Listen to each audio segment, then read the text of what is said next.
We're going to hit the pause button right there as we listen to Judge Crivello there really outline before she gives her judgment in the court. Still with us, criminal defense attorney Jessica Ledingham. What are your thoughts? You know, and you mentioned this, the PSA. So she really detailed what that is, and you also mentioned as we were discussing this, watching this together, that you don't always hear what's in that pre-sentencing report.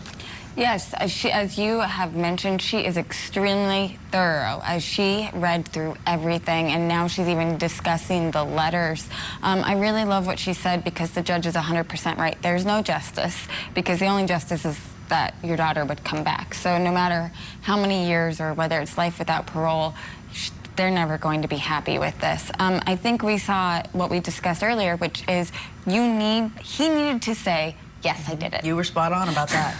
Like, he needed to say that. When you know, when the evidence is so glaring and the judge is like, I'm not an idiot, you have to take responsibility, and he didn't. And that, as we're hearing the judge talk about it now, is going to hurt him and make it even worse. Do you think his attorney recommended that he do that? And is it common for attorneys to recommend?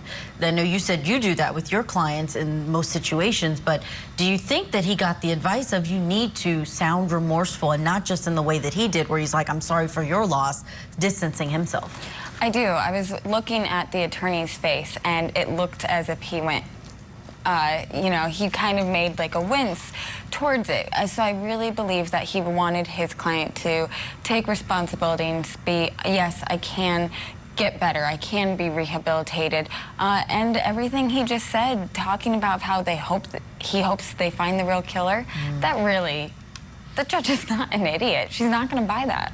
Yeah, and Maxwell Anderson right there shedding a tear for himself, for no one else in that courtroom. All right, we're going to hear more of what Judge Crivello has to say to this defendant before handing down that sentence in that Milwaukee courtroom. We'll be right back.